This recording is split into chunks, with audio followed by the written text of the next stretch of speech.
শুভ সন্ধ্যা। পরমেশ্বর ভগবানকে স্মরণ করে তার শ্রীচরণে শতকোটি প্রণাম নিবেদন করে আমাদের আজকের অনুষ্ঠান আমরা আরম্ভ করছি।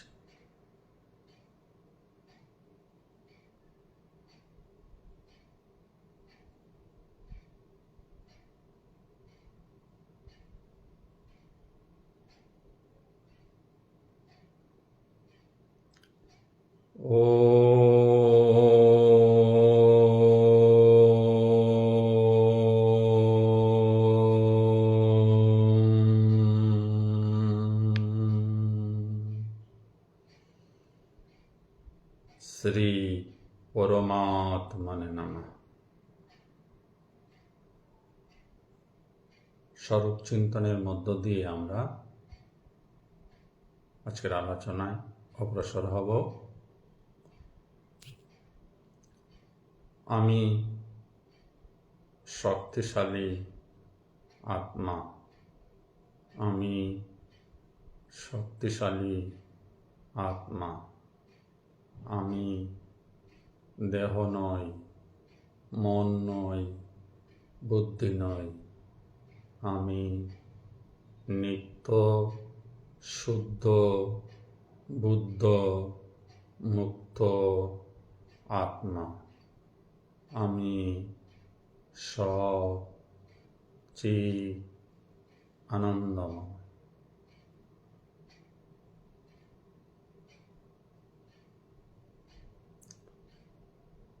গতদিনের ফেসবুক লাইভ অনুষ্ঠানে আমরা শ্রীমদ্ ভগবদ্গীতার ৮ম অধ্যায়ের ১ থেকে ৪ নম্বর মন্ত্রটি পর্যন্ত আলোচনা করেছিলাম। আজকে আমরা ৫ নম্বর মন্ত্র থেকে আলোচনা শুরু করব। আসুন দেখি ভগবান শ্রীকৃষ্ণ শ্লোক নাম্বার 5 কি বলছেন।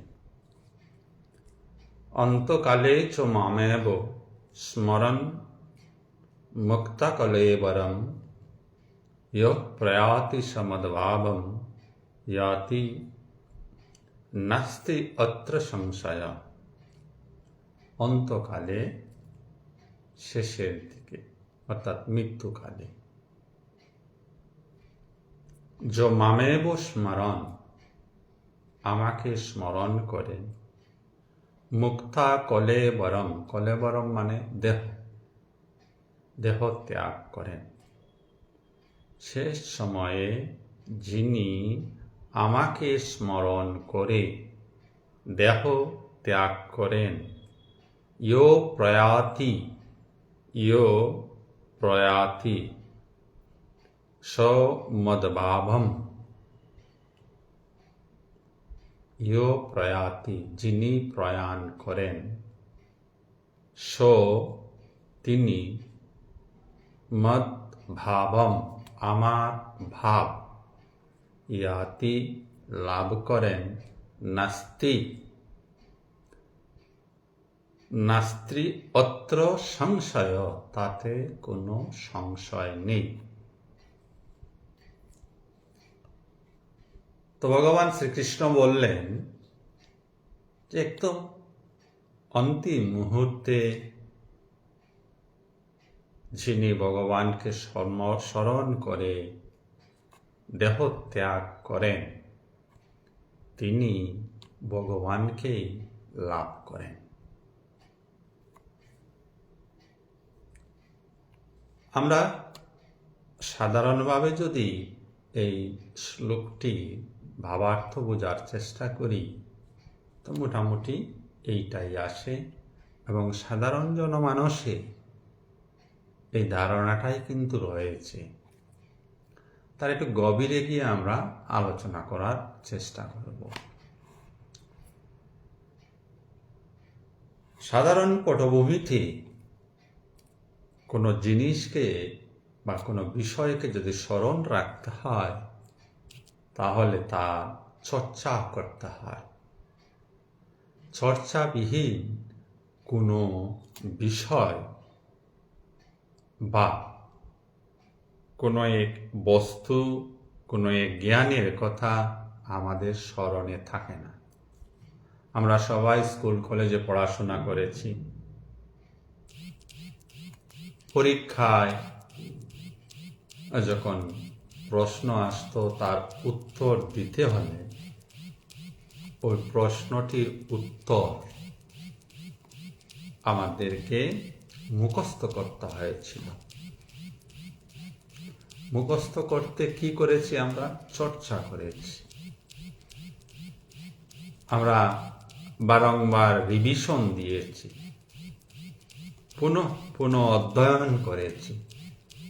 তাই পরীক্ষার খাতায় প্রশ্নের উত্তর যথাযথভাবে লিখতে পেরেছি। যদি বারংবার রিভিশন না দিতাম, একবার পড়লাম আর পড়ি নাই সারাটা বৎসর, তাহলে বৎসর শেষে পরীক্ষার খাতায় কিন্তু যথাযথভাবে প্রশ্নটির উত্তর দিতে পারতাম না।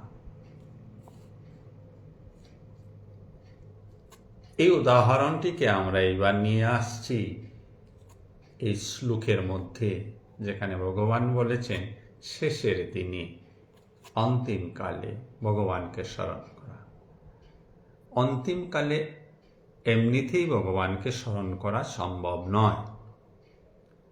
ভগবানকে স্মরণ করার অভ্যাস, চর্চা থাকতে হবে। তবে বিদায় বেলা, প্রয়াণকালে ভগবানের কথা স্মরণে আসতে পারে। আমরা আমাদের পরিবার তথা আশেপাশে পাড়া প্রতিবেশীদের অনেকের মৃত্যু দেখেছি। মৃত্যু শয্যাগত অবস্থায় দেখেছি। বেশিরভাগ ক্ষেত্রেই কি হয়েছে, যিনি মৃত্যু শয্যায় শায়িত, তাকে আশেপাশের মানুষ গিয়ে জিজ্ঞাসা করছেন, আপনার কি খাওয়ার ইচ্ছা করছে? আপনার কাকে দেখার ইচ্ছা করছে? আপনার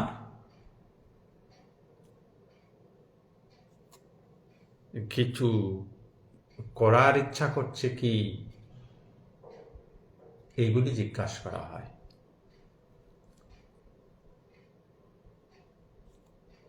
মানে যিনি শয্যাগত, মৃত্যু শয্যায় শয্যাগত, তাকে, আর যারা তার খোঁজখবর নিতে যাচ্ছেন তারাও বৈষয়িক চিন্তাগুলি এই শেষ সময়ে নিয়ে আসছেন। কি খাবেন, কি দেখবেন, কি শুনবেন, এগুলো কিন্তু সব বৈষয়িক বিষয়, সাংসারিক বিষয়। তো মৃত্যু পথযাত্রী হয়তো বা বলছেন, আমি অমুককে দেখতে চাই, আমি ওই জিনিসটা খেতে চাই। এবার বুঝুন মনটা কোথায় পড়ে আছে। মন কোনো খাদ্য দ্রব্যের মধ্যে, খাদ্য বস্তুর মধ্যে, মানুষের মধ্যে ইত্যাদির মধ্যে মন ছড়িয়ে আছে। কেন? সারাটা জীবন মন এইগুলির মধ্যেই ছড়িয়ে ছিটিয়ে ছিল। যারা ওনাকে দেখতে যাচ্ছেন তাদেরও এই ধারণা বড় সুদৃঢ় যে মন সর্বদাই যেহেতু এইসব জিনিসের মধ্যেই সমাবিষ্ট হয়ে থাকে, তাই মৃত্যু পথযাত্রী মানুষটির কাছে এইগুলিরই আপ্যায়ন করছেন, পরিবেশন এইগুলিরই করছেন।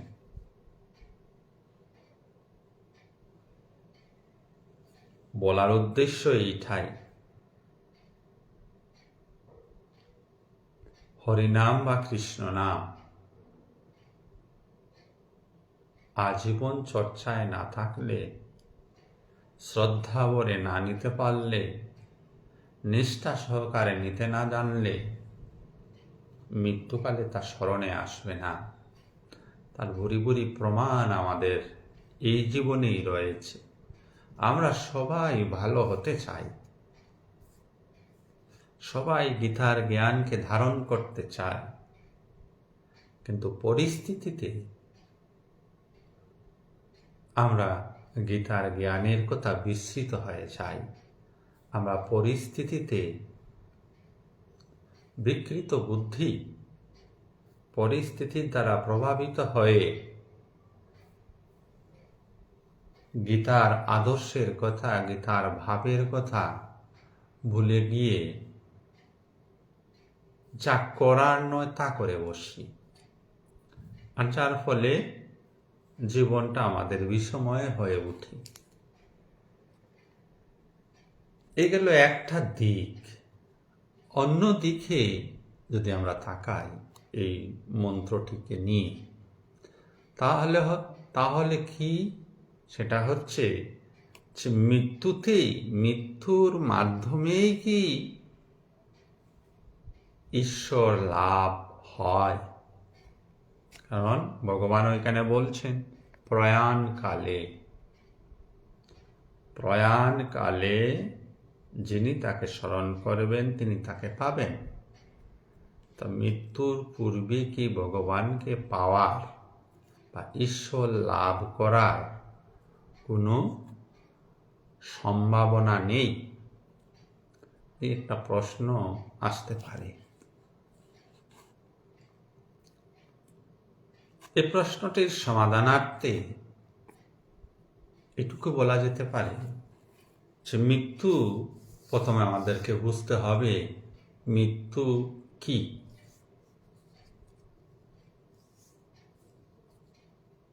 এক হচ্ছে আমার মৃত্যু হয় না, এটা আমরা জানি। আমি আত্মা, আমার জন্ম নেই, মৃত্যু নেই। তাহলে মৃত্যু হচ্ছে কার? মৃত্যু হচ্ছে দেহের। যাহা কিছু জড় বস্তু, যাহা জড়, তাহা ধ্বংস হবে। দেহখানা জড়, মন জড়, বুদ্ধি জড়, অহংকার জড়, চিত্ত জড়। এগুলি ধ্বংস হবে, নাশ হবে। বেদান্তে আমরা শ্রবণ করেছি মনের নাশ। মনের নাশ হলেই আত্মায় স্থিতি লাভ হয়। মনের নাশ মানে মৃত্যু। আপনি, আমি, এটা জীবন্ত মানুষ বলতে কি বুঝছি? যে শেষ প্রশ্বাস নিচ্ছে, হাঁটছে, চলছে, বলছে, সেই জীবন্ত মানুষ। আর যে মানুষটি শ্বাস প্রশ্বাস ক্রিয়া বন্ধ হয়ে গেছে, কিছু করতে পারছে না, বলতে পারছে না, শুনতে পারছে না, তা মৃত।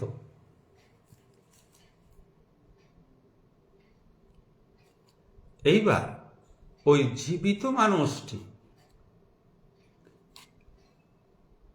এই জীবনে কিছু প্যাটার্ন তৈরি করে নিয়েছে। তার ভাবনা চিন্তার কিছু প্যাটার্ন সে তৈরি করে নিয়েছে। এই প্যাটার্নগুলি কি বলা হচ্ছে? সংস্কার।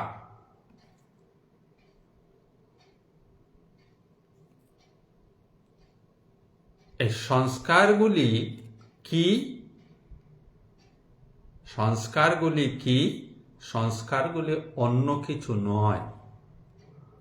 সংস্কারগুলি হচ্ছে এই জগতে চলার পথে পথে আমরা বিভিন্ন সময়ে বিভিন্ন পরিস্থিতির, বিভিন্ন ঘটনার, বিভিন্ন অবস্থার সম্মুখীন হয়েছি।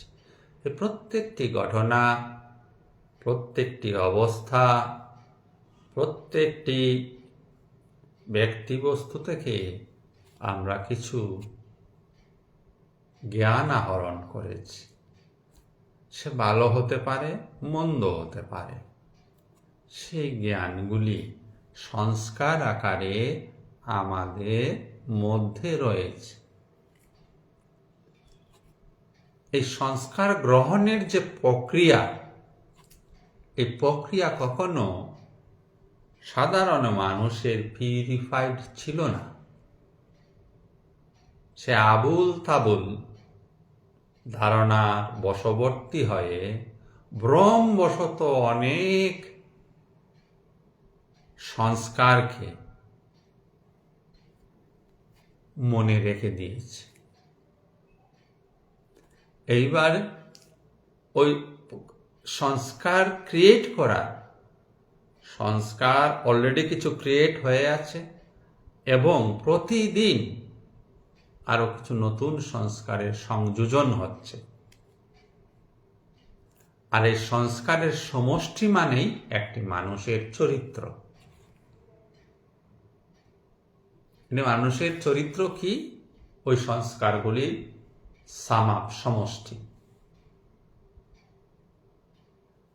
ধরুন, আজ একটি শিশু জন্মগ্রহণ করেছে, তার মধ্যে ইনবিল্ট কিছু সংস্কার আছে। কথাটা যেন আমরা বুঝি, ইনবিল্ট। যেমন আপনি যখন মোবাইল কিনেন, মোবাইলে ইনবিল্ট র্যাম থাকে, মেমোরি। আর আপনি চাইলেও কিছু মেমোরি এড আপ করতে পারেন। ওইগুলি কি পাওয়া যায়, চিপস টিপস, ওইখানে লাগিয়ে দিলে ওই মেমোরি আপনার বেড়ে যাবে, স্টোরেজ বেড়ে যাবে। তো ইনবিল্ড কিছু মেমোরি নিয়ে, ইনবিল্ড কিছু সংস্কার নিয়ে মানুষ জন্মগ্রহণ করে। তার যদি আমাদেরকে বুঝতে হয়, তাহলে আমাদেরকে পুনর্জন্মের কথাটাকে ভালোভাবে জানতে হবে। পুনর্জন্ম মানে বিগত জন্মে আমার কিছু সংস্কার ছিল, এই সংস্কারগুলি কামনা বাসনারূপী হতে পারে। ওইগুলি ফিল আপ হয়নি, পরিপূর্ণতা প্রাপ্ত হয়নি, তাই ওই সংস্কারগুলি আমাকে আবার একটা নতুন জন্ম করিয়ে দিয়েছে। তাহলে ওই সূক্ষ্ম শরীর যেটা আবার এই স্থূল শরীর ধারণ করে, ওই সূক্ষ্ম শরীরে যে সংস্কারগুলি থাকে তা ইনবিল্ট সংস্কার।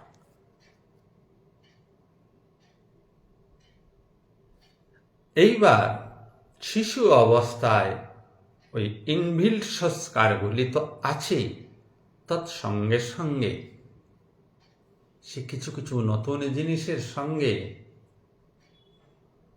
সামনাসামনি হচ্ছে। গর্ভ থেকে ভূমিষ্ঠ হওয়ার পরই সে ঠান্ডা গরমের সংস্কার তার মধ্যে তৈরি হচ্ছে, খিদার সংস্কার তার মধ্যে তৈরি হচ্ছে। সে অনেক কিছু দেখছে, ধীরে ধীরে সে রিকগনাইজ করে বুঝতে পারছে এইটা মা, এইটা দুধ, এইটা বাবা, এগুলি ধীরে ধীরে সংস্কারিত হচ্ছে সে। আর in the process of life, জীবনের এই প্রসেসে ওই যে ইনবিল্ট সংস্কার, যেটা ইনবিল্ট সংস্কারটা মানুষটি বা ওই শিশুটি মোটিভটিকে ওই দিকে চালিত করে দেয়। ধরুন, একজন ইনবিল্ট সংস্কার নিয়ে এসেছে যে তার মধ্যে চুরিবিদ্যার প্রবণতা, এটা তার ইনবিল্ট। এইবার সে জগতে এসছে, জগতেও এসে দেখছে যে চুরির বিষয়টা জানছে, সঙ্গে সঙ্গে তার মধ্যে যে ইনবিল্ট চুরির সংস্কারটা ছিল সেটা শক্তিশালী হয়ে যায় এবং সে চুরি কার্যে প্রবৃত্ত হয়ে যায়। এইভাবে thousands and thousands and thousand সংস্কার আমাদের সকলের মধ্যে রয়েছে।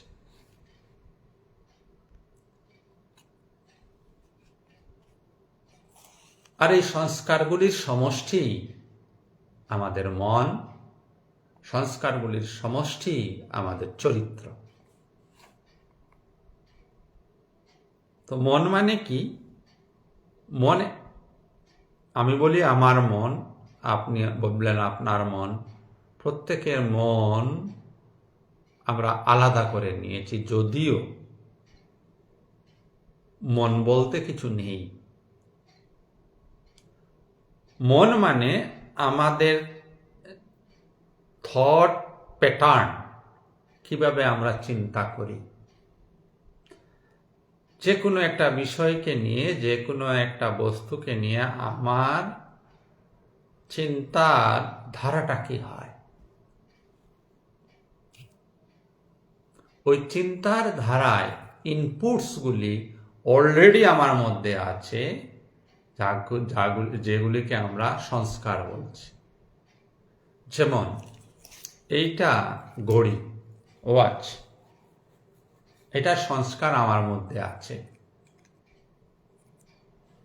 এটা দেখার সঙ্গে সঙ্গে আমার মধ্যে যে ওয়াচের সংস্কারটা আছে সেটা এটাকে রিকগনাইজ করে দিচ্ছে বুদ্ধির সাহায্যে, ইট ইজ ওয়াচ।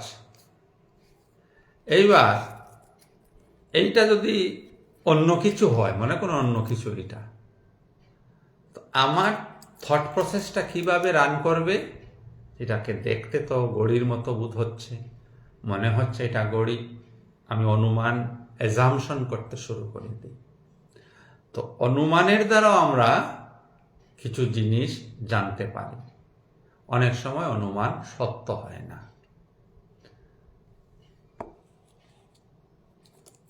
এইভাবে করে আমাদের সংস্কার তৈরি হয়। আর এই সংস্কার ধীরে ধীরে মানুষটিকে এক বিশেষ চরিত্রের গড়ে তোলে, এক বিশেষ ধাঁচে সে জীবন নির্বাহ করতে থাকে। এইবার পারমার্থিক জগতে কি হয়? যখন গুরু সঙ্গ, সৎসঙ্গ, গীতা আলোচনা ইত্যাদিতে যারা আসেন, যারা যুক্ত হন, তাদের ক্ষেত্রে কি হচ্ছে? এই যে সংস্কার তৈরির প্রক্রিয়া, যেটা কন্টিনিউয়াসলি চলছে আমাদের মধ্যে, সেই প্রক্রিয়া স্লো ডাউন হয়। Number one. কেন? যেমন ধরুন, এই 1 ঘন্টার সময় আমরা সবাই সৎসঙ্গ করছি। ডিউরিং দিস পিরিয়ড আমাদের সমস্ত এনার্জি যদি আমরা এইখানে কনসেন্ট্রেট করে রাখতে পারি, তাহলে জগৎ বিষয়ক অন্য কোনো সংস্কার আমাদের মধ্যে তৈরি হবে না। আর ধরুন আমরা এই মুহূর্তে কেউ কিছু এই সৎসঙ্গ করছি না, তাহলে আমরা কিন্তু সবাই কিছু না কিছু কাজে, কিছু না কিছু কর্মে সবাই ব্যস্ত থাকব। আর ওই সময়টাতে হয়তো আমরা কোনো নতুন পরিস্থিতি, নতুন ভাব, নতুন অবস্থা, নতুন ব্যক্তি, নতুন চিন্তা সঙ্গে আমরা পরিচিতি লাভ করব এবং সেটা আমাদের সংস্কার তৈরি করে ফেলবে। তাহলে প্রথম কি হচ্ছে? সৎসঙ্গে ওই সংস্কার তৈরির যে প্রসেস, ওইটা স্লো ডাউন হচ্ছে, নাম্বার ওয়ান। নাম্বার টু, যে আজে বাজে সংস্কারগুলি আমরা অলরেডি ক্রিয়েট করে রেখেছি, সেইগুলি ধীরে ধীরে ড্যামেজ হচ্ছে। কেন ড্যামেজ হচ্ছে তা আগে উদাহরণ দিয়েছিলাম, যে পরীক্ষার খাতায় প্রশ্নটির সঠিক উত্তর লেখার জন্য বারংবার আমাদেরকে রিভিশন দিতে হয়েছে, পুনঃ পুনঃ অধ্যয়ন করতে হয়েছে, নাহলে আমরা ভুলে যাই। ভুলে যাওয়া আমাদের স্বভাবের মধ্যে রয়েছে। ধরুন, আমার মধ্যে একটা খারাপ সংস্কার রয়েছে। কি সেই খারাপ সংস্কারটা? ফর এক্সাম্পল, যে আমি পরনিন্দা করি।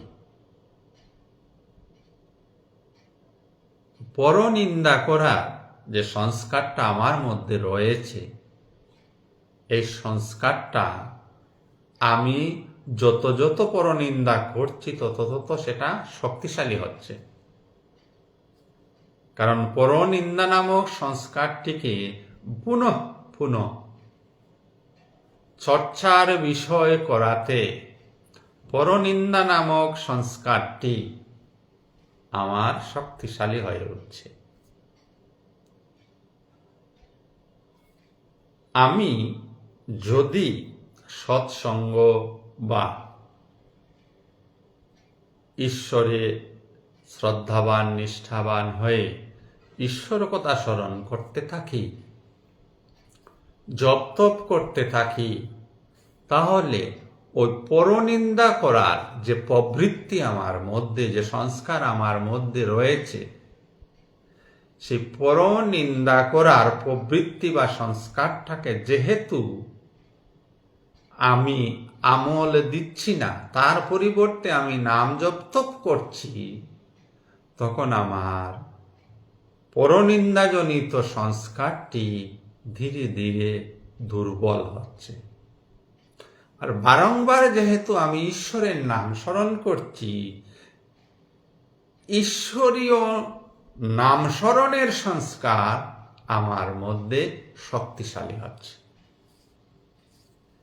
এই জগতে ভালো বস্তু গ্রহণ করার আমাদের স্বাভাবিক স্বভাব। আমরা কেহই কোনো খারাপ বস্তু গ্রহণ করতে চাই না। এটা আমাদের কিন্তু আছে, প্রাকৃতিকভাবেও আছে, মানসিকভাবেও আছে। আমি উদাহরণ দিচ্ছি, তাহলে আমরা বুঝব। প্রাকৃতিকভাবে কেমন আমরা সবাই জানি যে এই আকাশে বাতাস রয়েছে, বাতাসের মধ্যে বিভিন্ন প্রকারের গ্যাস রয়েছে, oxygen, carbon dioxide, nitrogen, helium, আরো যারা বিজ্ঞানের ছাত্র তারা জানবেন, আমি এত জানি না। সবকিছু রয়েছে। তার মধ্য থেকে আপনার প্রয়োজনীয় দেহের জন্য ভালো আপনি শুধু অক্সিজেনটা নিচ্ছেন। আপনার দৈহিক পরিকাঠামো, আপনার আমার দৈহিক পরিকাঠামো এমনভাবে তৈরি করা হয়েছে যে সমস্ত কিছুর মধ্য থেকে ভালোটাকে গ্রহণ করো। আপনি চেষ্টা করলেও নাসিকা দিয়ে যে বায়ু থেকে আমি নাইট্রোজেন গ্রহণ করব, পারবেন না। অটোমেটিক্যালি অক্সিজেন আপনার নাক দিয়ে ভিতরে প্রবেশ করবে। সেখানে আপনি কোনো প্রযুক্তিবিদ্যারও প্রয়োগ করছেন না, অটোমেটিক হয়ে যাচ্ছে। খুব ভাবার বিষয়, আমাদের শরীরটি ভগবান কিভাবে তৈরি করে দিয়েছেন। এই বায়ুতে অনেক গ্যাস মিশ্রিত হয়ে আছে। সব কিছুকে অ্যাভয়েড করে আপনার যা প্রয়োজনীয়, শরীরের যাহা ভালো তাহাই গ্রহণ করছেন। তো দৈহিকভাবে আমরা ভালো জিনিসটা গ্রহণ করতে স্বভাবতই আমাদের স্বভাব হয়ে আছে, স্বাভাবিক স্বভাব আমাদের। আমরা মানুষরা কিন্তু খুব স্বাভাবিক, আমরা নিজেরাই নিজেদের জীবনকে অস্বাভাবিক করে নিয়েছি, জঞ্জাল সম করে নিয়েছি। আসলে এবার মনের ক্ষেত্রে আপনার সামনে রাখা হলো আলু, এক জায়গায় পচা আলু, এক জায়গায় ভালো আলু। আপনি কোনটা নেবেন? ভালো আলু নেবেন। বাজার থেকেও যখন আপনি কিছু কিনছেন, ভালো জিনিসটা কিনছেন। তো মনও আপনার সর্বদা ভালো জিনিস চায়। তাহলে এই মন কেন পরনিন্দা পরচর্চায় ব্যস্ত থাকে? এই মন কেন অর্থ, নাম, যশ ইত্যাদির পেছনে ঘুরতে থাকে? এই মন কেন অহংকারী হয়ে ওঠে? এই মন কেন ঈশ্বরের প্রতি অনুগমন করে না? কারণ আমরাই আমাদের মনকে এইভাবে তৈরি করে দিয়েছি। মন এবং দেহের যে স্বাভাবিক স্থিতি অবস্থান যা ছিল, সে স্বাভাবিক স্থিতিকে আমরা আমাদের চিন্তাধারার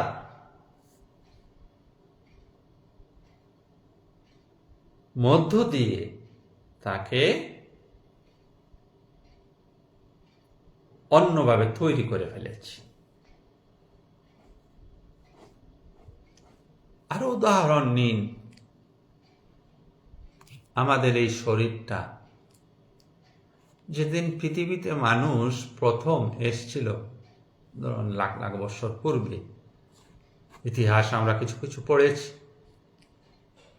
তো মানুষ তো উলঙ্গ থাকতো, তার কাপড় চোপড়ের প্রয়োজন হতো না।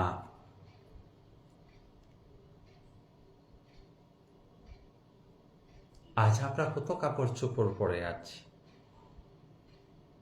আজ আমরা উলঙ্গ থাকার কথা ভাবতেও পারি না। আরো সহজ, আজ আমরা বিদ্যুৎ ছাড়া, ইলেকট্রিসিটি ছাড়া জীবন কল্পনা করতে পারছি না। এককালে বিদ্যুৎ ছিল না, তো বিদ্যুতের অভাবে সেই সময়ে কি মানুষ মারা গেছিল? না, মারা যায়নি। বিদ্যুৎ যেমন যেমন এলো, আমরা তেমন তেমন আমাদের দৈহিক সংরচনাকে পাল্টে দিয়েছি। এখন আমাদের এসি ছাড়া হয় না, আমার কথাই আমি বলছি, এসি ছাড়া হয় না, মোবাইল ছাড়া হয় না। আদৌ এইগুলি আমার প্রয়োজন ছিল না কখনো। তো প্রয়োজনগুলি আমরা ক্রিয়েট করেছি in the name of development. উন্নতির নাম দিয়ে আমরা এগুলি এমন একটা অবস্থায় করে রেখেছি এখন, যে এইগুলির অবিহনে আমরা যেন আর জীবন বাঁচতে পারবো না। এইভাবে আমরা সংস্কারিত হয়ে আছি সবাই। প্রস্তুত 5 নম্বর শ্লোকে ভগবান বলছিলেন যে প্রয়াণকালে অর্থাৎ মৃত্যুকালে, মৃত্যু অহরহ আপনার হচ্ছে, আমার হচ্ছে, সবার হচ্ছে। আমরা কিন্তু এই 5 মিনিট আগে যাচ্ছিলাম, 5 মিনিট পরে তা নেই, পরিবর্তন হয়ে গেছে। এক তো বয়সের পরিবর্তন হয়ে গেল, সঙ্গে সঙ্গে কুশিকার পরিবর্তন হয়ে যায়। এইবার হচ্ছে জ্ঞানের পরিবর্তন। যেমন বিভিন্ন চিন্তার সমষ্টি, আজে বাজে চিন্তার সমষ্টি আমরা করে রেখেছি, সেই মন যখন ঈশ্বর চিন্তনের মধ্য দিয়ে, ঈশ্বর বোঝনের মধ্য দিয়ে মনের ওই আজে বাজে চিন্তাগুলি, মনের ওই আজে বাজে সংস্কারগুলি খসে যায়, মনের নাশ হয়ে যায়, তখন মানুষের জন্ম হয়।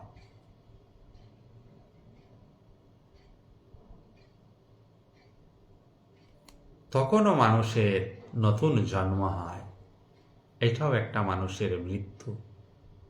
মৃত্যু মানে অবস্থার পরিবর্তন।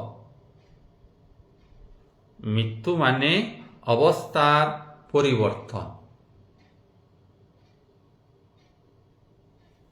মৃত্যু অন্য কিছু নয়, কিছু শেষ হয়ে যাওয়া নয়, মৃত্যু অবস্থার পরিবর্তন। আমাদের এই দেহখানা পঞ্চভূত দ্বারা বর্তমানে এই অবস্থা প্রাপ্ত হয়ে আছে।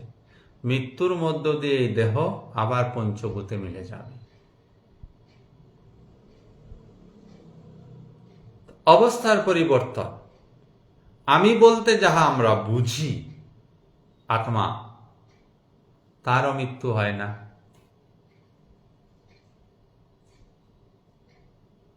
তাহলে ভগবান কি ওই দৈহিক মৃত্যুর কথা বলছেন? না, সাধারণের জন্য ওই দৈহিক মৃত্যু ভাবটাকে সাধারণরা গ্রহণ করছে। যারা আধ্যাত্মিকভাবে কিছু অভিজ্ঞতা অর্জন করেছেন, কিছু শিক্ষিত হয়েছেন, তারা কিন্তু মৃত্যুর রহস্যটাকে জেনে, যে মৃত্যু প্রতি মুহূর্তে হচ্ছে, অবস্থার পরিবর্তনের নামই মৃত্যু। আমার বাল্য অবস্থার মৃত্যু হয়ে গেছে, আমি এখন ওই অবস্থায় আর ফিরে যেতে পারবো না। আমার যৌবন অবস্থার মৃত্যু হয়ে গেছে,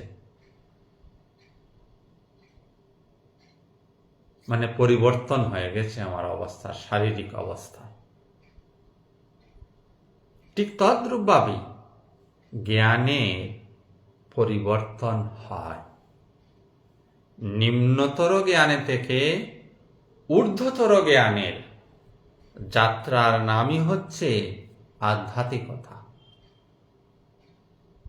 যে ঈশ্বর সম্পর্কে আমাদের একসময় একটা ধারণা ছিল যে ঈশ্বর ওই আকাশে কোথাও থাকেন, আজ এই ধারণা নেই।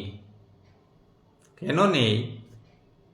ঈশ্বর বিষয়ক চর্চা, ঈশ্বর বিষয়ক অধ্যয়ন, ধ্যান ধারণার ফলে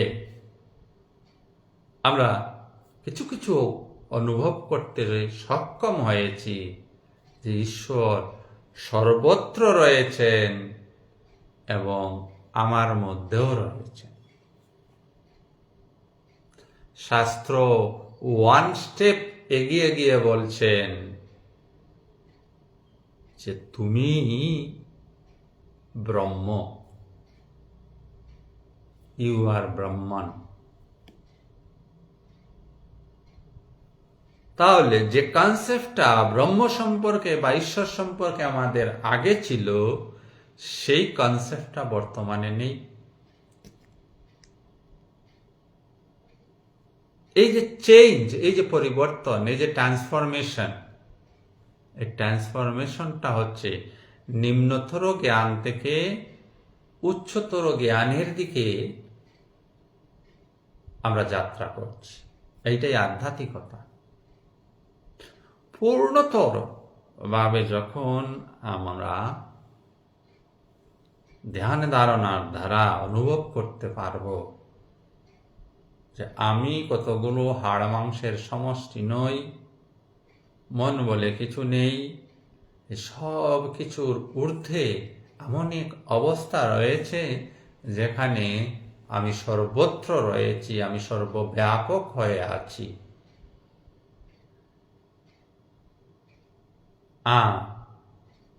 এই একই আমি বিভিন্ন রূপে বিভিন্ন নামে এই জগতে প্রতিভাসিত হয়ে আছি।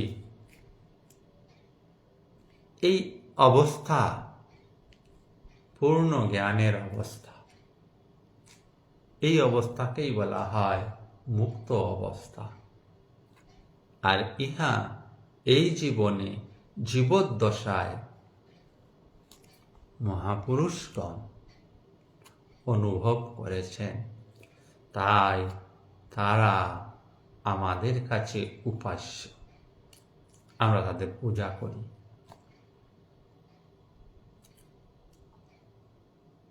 যা কিছু একজন মহাপুরুষের মধ্যে রয়েছে তা সমস্ত কিছু আমাদের মধ্যে রয়েছে। আমরা ওই দিকটাকে অন্ধকার করে রেখে দিয়েছি। আমরা এই জগতের দিকটাকে আলোকিত করে রেখেছি। তাই ওই জগৎ বিষয়ক সব কিছু আমরা জানার চেষ্টা করি, বোঝার চেষ্টা করি, লাভ লোকসান করতে চাই। ঈশ্বর বিষয়ক দিকটা আমাদের কাছে অন্ধকারময় করে রেখেছি আমরা। সেটা আমাদের নিজ নিজ ইচ্ছা অনুসারে, নিজ নিজ সংস্কার অনুসারে যখনই আমরা ওপারে কি আছে,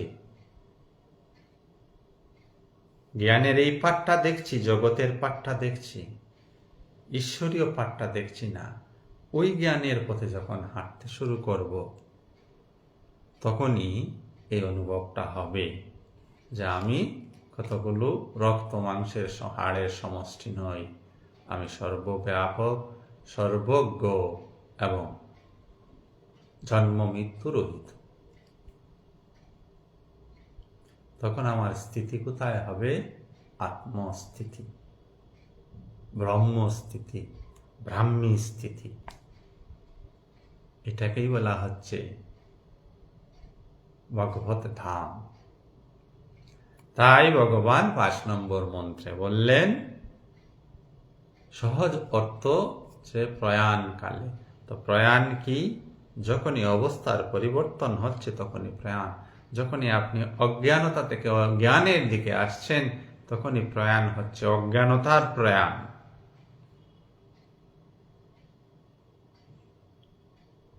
আর এই অজ্ঞানতার প্রয়াণ কখন হবে? ঈশ্বরের স্মরণ, মনন, ভজন, কীর্তন, ধ্যান, ধারণার মাধ্যমে। You are in the process of recalling the name of God.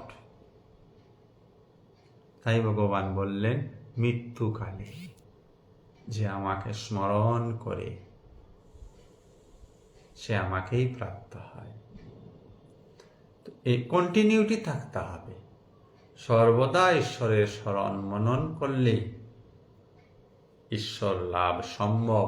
ঈশ্বর লাভ, আবারও বলছি, অন্য কিছু নয়, আমি আমাকে খুঁজে পাওয়ার নামই আত্মজ্ঞান।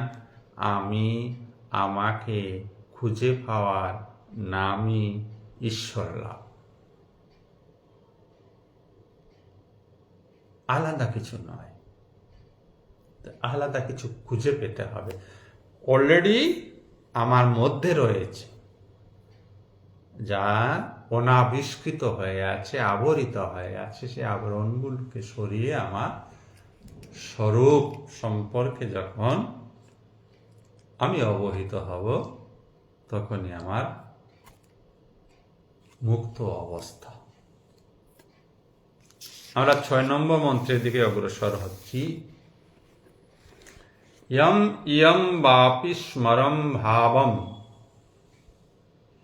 তেজোতি অন্তে কলেবরম তম তম এভোয়েতি কুন্তয় সদা তদ্ভাব ভাবিতঃ,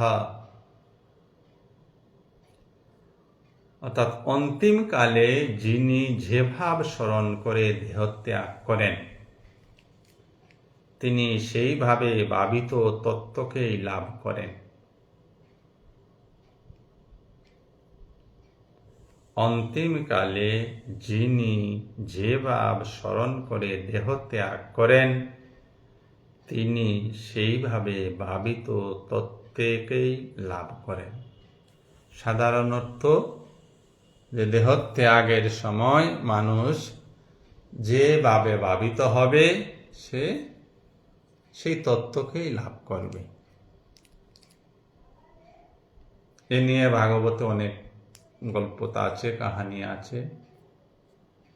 তার গূঢ় অর্থটা কি? দেহ ত্যাগ, আবারও বলছি, অবস্থার পরিবর্তন। জ্ঞানী যখন অজ্ঞানের অন্ধকার থেকে আলোতে পৌঁছে যান, তখন আর তার দেহ বুদ্ধি থাকে না, তার কাছে দেহ ত্যাগ হয়ে যায়। এই ভাব কোন ভাবটি? কেউ এক ঈশ্বর, আমি ঈশ্বর, আমি ব্রহ্ম, এই ভাবনায় ভাবিত হচ্ছেন, হয়ে সেই অন্তিম জ্ঞানে পৌঁছাচ্ছেন। কেউ দ্বৈত ভাবে, আগেরটা হলো অদ্বৈত ভাব, আমি ছাড়া আর দ্বিতীয় কিছু নেই, যা কিছু আছে সব আমার মধ্যেই সমাহিত, একই ব্রহ্ম আছে। অদ্বৈত ভাব। দ্বৈত ভাব হচ্ছে আমি আছি, আমার ভগবান আছেন। সে ভগবান কৃষ্ণ হতে পারেন, সে ভগবান রামচন্দ্র হতে পারেন, সে ভগবান দুর্গা হতে পারেন, শিব ঠাকুর হতে পারেন। সে যে ভাববে সে সেই দেবতাকে দর্শন করবে, তার চাইতে আলাদা কিছুকে সে দর্শন করবে। এখানে এটাই দ্বৈত ভাব। দ্বৈত মানে দুই, আমি এবং আমার ইষ্ট দেবতা, দ্বৈত ভাব। অদ্বৈত ভাবে আমি যা, এই জগৎ সব কিছুই তা। আমি যাহা, এই জগতে যা কিছু আছে সব তাহাই। দেখতে আলাদা, নাম আলাদা, কিন্তু সত্তা এক। ওই সত্তাবোধ হচ্ছে এক সত্তাবোধ অদ্বৈতবাদ, দুই সত্তাবোধ দ্বৈতবাদ।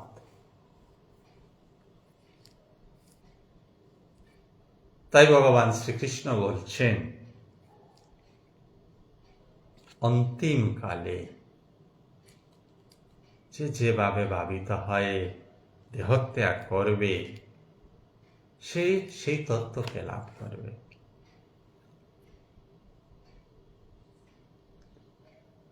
ভাবনা একটাই হওয়া চাই, ভাবনার বিষয় হওয়া চাই ঈশ্বর, আত্মতত্ত্ব, ব্রহ্ম ভাবনার বিষয় হওয়া চাই। দুর্ভাগ্যবশত আমরা এই মুখ্য ভাবনাটিকে গৌণ করে রেখেছি, বাকি জগৎ বিষয়ক সকল ভাবনাকে মুখ্য করে রেখেছি। অর্থ, নাম, যশ, ক্ষমতা, কাম, বাসনা ইত্যাদি ইত্যাদি আমাদের কাছে মুখ্য হয়ে আছে। এইগুলো হওয়ার কথা ছিল গৌণ, মুখ্য হওয়ার কথা ছিল ঈশ্বর। ঈশ্বর যদি মুখ্য হতেন, এইগুলি বাই প্রোডাক্ট অটোমেটিক্যালি পাওয়া যেত। কারণ যা কিছু আমরা চাইছি এই জগতে, সব কিছু এই পৃথিবীতে রয়েছে, অলরেডি ঈশ্বর দিয়ে রেখেছেন। যেমন আমরা শ্বাস প্রশ্বাসের জন্য অক্সিজেন চাইছি, বাতাস চাইছি, তার কি অভাব বোধ হচ্ছে? কখনো অভাব বোধ হয় না। মানুষ কোনো কোনো জায়গায়, কোনো কোনো শহরে এমনতর কিছু কর্ম করে দিয়েছে যেখানে অক্সিজেনের অভাব হয়। যেখানেই মানুষ কিছু করছে সেখানে এই সমস্ত ভুল ত্রুটি,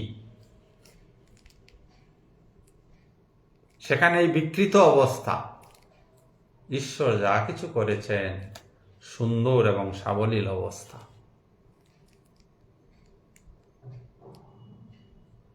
মানুষ কলকারখানা তৈরি করেছে, তাই বায়ুমণ্ডলের আবহাওয়া পরিবর্তিত হয়ে গেছে।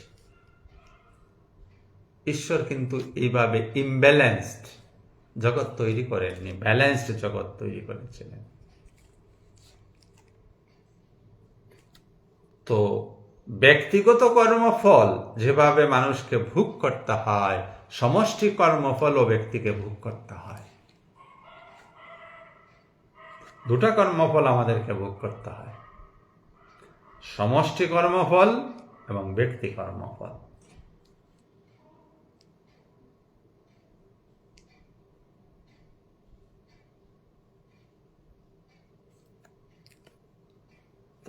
যেসব জিনিস এর পিছনে আমরা দৌড়াচ্ছি, এইসব জিনিসও ভগবানের দেওয়া, অলরেডি দেওয়া রয়েছে।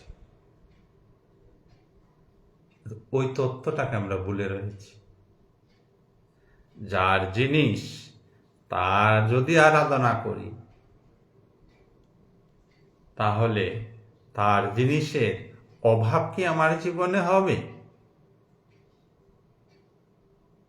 যার জিনিস আমি যদি তাকে প্রীত করতে পারি, সন্তুষ্ট করতে পারি, তার ভজনা করি, তাহলে তার কাছে যে জিনিসগুলি আছে সেই জিনিসগুলির কি অভাব আমার জীবনে হবে? হবে না।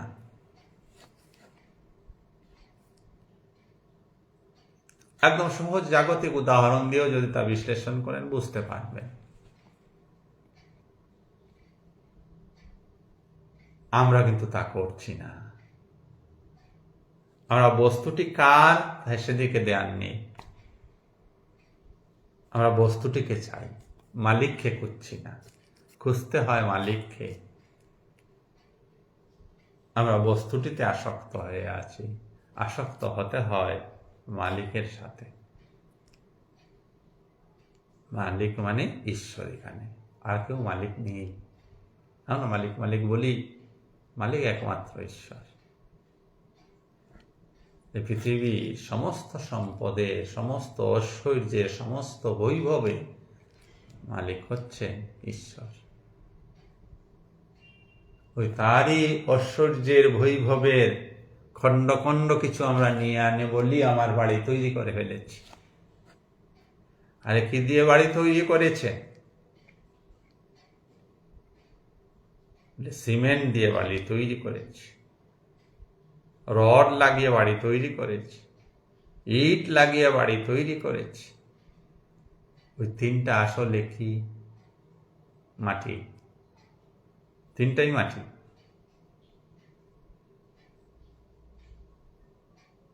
কোন অন্য উপগ্রহ থেকে নিয়ে এসছি? না। এক জায়গার মাটিকে এনে আমার বাড়িতে লাগিয়ে দিয়েছি, আমার বাড়ির ওয়াল হয়ে গেছে। তাহলে এই পৃথিবীরই কোনো এক অঞ্চলের মাটি আমার ঘরের ওয়াল। এই পৃথিবীরই কোনো অঞ্চলের মাটির আরেক ভিন্ন রূপ লোহা, তা আমার ঘরের খুঁটি। এই পৃথিবীরই গাছ কেটে এনে আমার বাড়ির দরজা, আর বলছি আমার বাড়ি। আমি সুন্দর করে বাড়ি বানিয়েছি।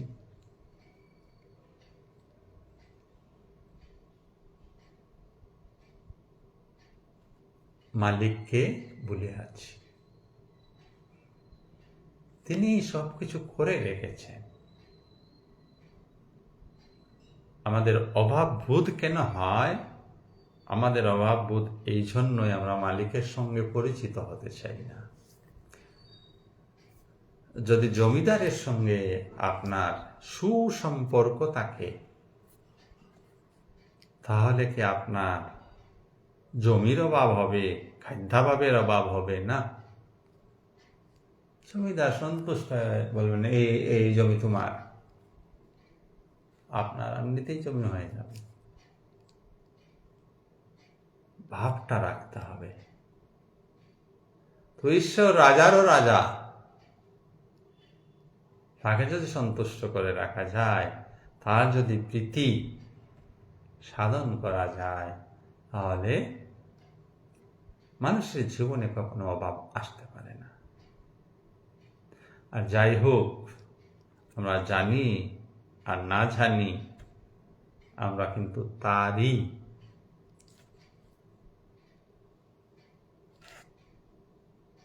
ঐশ্বর্যের ক্ষণিক ছটাক মাত্র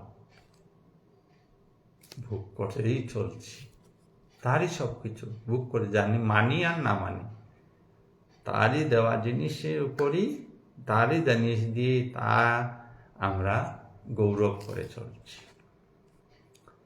তো তাকে জানার প্রচেষ্টাই হচ্ছে জীবনের মুখ্য উদ্দেশ্য। এটাই সাধনা। আর এই সাধনায় যারা সফল, তাদের সমস্ত দুঃখ, সমস্ত গ্লানি, সমস্ত কষ্ট দূর হয়ে যায়।